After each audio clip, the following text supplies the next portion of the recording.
नमस्कार दोस्तों, स्वागत है आपका वीरू इंस्पायर्ड यूट्यूब चैनल में।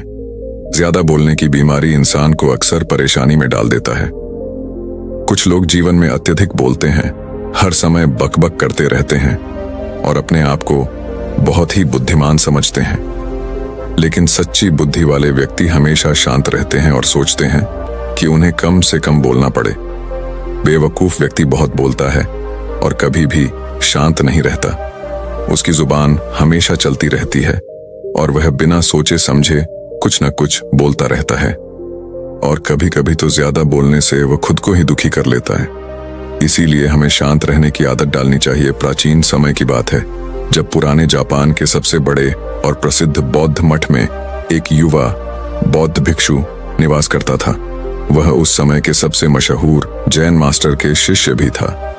उसने बौद्ध मठ में जैन मास्टर की सेवा की और उनसे जैन की शिक्षाएं भी ली। वह बहुत ही होशियार, मेहनती और अपने कार्यों के प्रति ईमानदार था। उसने जैन मास्टर के द्वारा दी गई हर शिक्षा का पूरे मन से अभ्यास किया और उनका पालन भी किया। उसने कभी अपने गुरु को शिकायत का कोई मौका नहीं दिया, जिससे जैन मास्टर भी उससे बहुत खुश और संतुष्ट थे। एक दिन जैन मास्टर ने अपने शिष्य को एक जरूरी काम देने का निर्णय किया। उन्होंने उसे एक पत्र दिया और कहा कि वह इसे क्योटो शहर में रह रही वास्तविक मालिक तक पहुंचाए। लेकिन याद रहे, पत्र को खोना नहीं है और न किसी दूसरे के हाथों में जाने देना है, क्योंकि इसमें हजारों लोगों के जीवन और मौत का सवाल है। मास्टर का आदेश प्राप्त होते ही बौद्ध भिक्षु बिना किसी देरी के अपने काम में लग गया। उसने रास्ते के लिए खाना लिया, अपनी तलवार उठाई और घोड़े पर सवार होकर निकल पड़ा। पत्र को उसके मालिक तक पहुंचाने के लिए वह अपने घोड़े को तेजी से दौड़ाता रहा, जब तक वह एक बड़ी नदी के किनारे नहीं पहुंच गया, जहां एक संकरा सा पुल बना हुआ था। पुल के दूसरी ओर एक समुराई योद्धा खड़ा था, जो अपनी तलवार लिए हुए था। उसने 1000 लोगों से युद्ध करने की कसम खाई थी, जो पुल को पार करेंगे।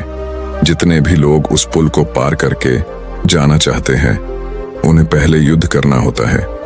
उसने अभी तक उन सभी लोगों को मौत के घाट उतार चुका था, जो लोग पुल पार करना चाहे। जैसे ही उस नौजवान बौद्ध भिक्षु का घोड़ा पुल पर चढ़ता है, सामुराई अपनी गरजती हुई आवाज में बोलता है, तूने पुल पर कदम रख दिया है, इसलिए अब तुझे मुझसे युद्ध करना होगा।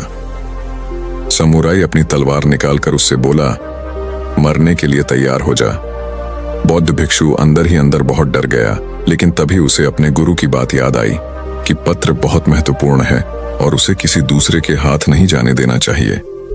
वह समुराई से पत्र की महत्ता के बारे में बताता है और उससे प्रार्थना करता है कि वह उसे उसके गुरु तक पहुंचा दे, और वह वचन देता है कि पत्र वापस करने के बाद वह अवश्य उससे युद्ध करने वापस आएगा। समुराई योद्धा उसकी बात मान लेता है और उसे वापस जाने देता है।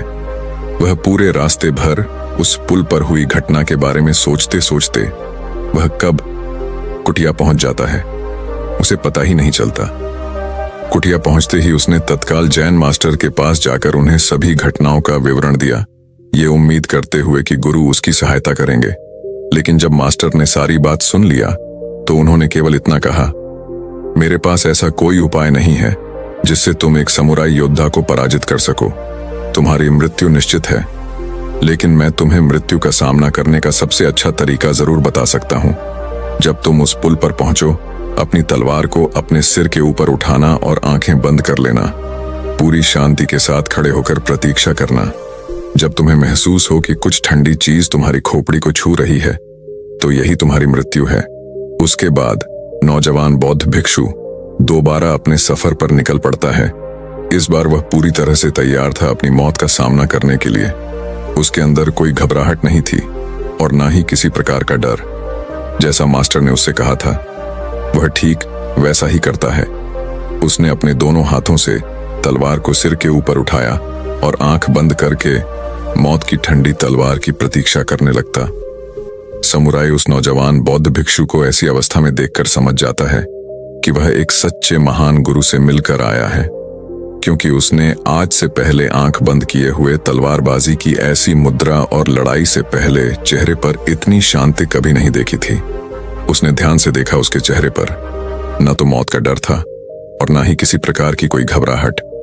उसने अपनी तलवार नीचे रख दी और अपने घुटनों पर बैठकर हाथ जोड़कर कहने लगा, महान गुरु, मुझे मेरे इस मूर्खतापूर्ण दुस्साहस के लिए माफ करें और अपना शिष्य बनाएं ताकि मैं आपसे अद्भुत तलवारबाजी की कला सीख सकूं। मेरे अंदर लड़ने की हिम्मत है, लेकिन शांत रहने की नहीं। आप मुझे शांत रहना सिखाए दोस्तों। वह बौद्ध भिक्षु हम हैं और वो लड़ाकू योद्धा हमारे जीवन की सबसे कठिन समस्या। कई बार हमें ऐसी स्थिति में फंस जाते हैं जहां से बाहर निकलने का हमें कोई रास्ता नजर नहीं आता। तब ऐसी परिस्थिति में हमें खुद को पूरी तरह से शांत रखने की जरूरत होती है।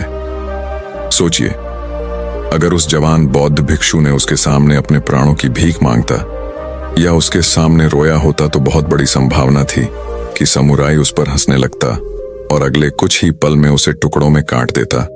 या फिर अगर उस भिक्षु ने डर कर घबराहट और जल्दबाजी में सामुराई पर हमला कर दिया होता, तब भी उसकी हार निश्चित थी। लेकिन उस नौजवान ने इतनी शांति और स्थिरता के साथ उस सामुराई का सामना किया और इतने उच्चतम कोटि के आदर्श जिनका परिचय दिया कि उस समय में वह उस समय से भी बेहतर हो गया और परिणाम स्वरूप उसके सामने चुप हो गया, क्योंकि एक समुराई होने की वजह से उसने तुरंत यह जान लिया कि उसका सामना उससे भी अधिक ज़ेन का अभ्यास करने वाले से हुआ है। इसीलिए कहते हैं, शांत रहना सीखो, चाहे परिस्थितियां कितनी भी खराब क्यों ना हो। जवान की कहानी को याद रखना, और जब भी कोई मुसीबत रूपी समुराई आपके सामने आए तो अपनी आंखें बंद करो और शांत हो जाओ। तो दोस्तों, कैसी लगी आज की कहानी? आपको कमेंट सेक्शन में जरूर बताएं।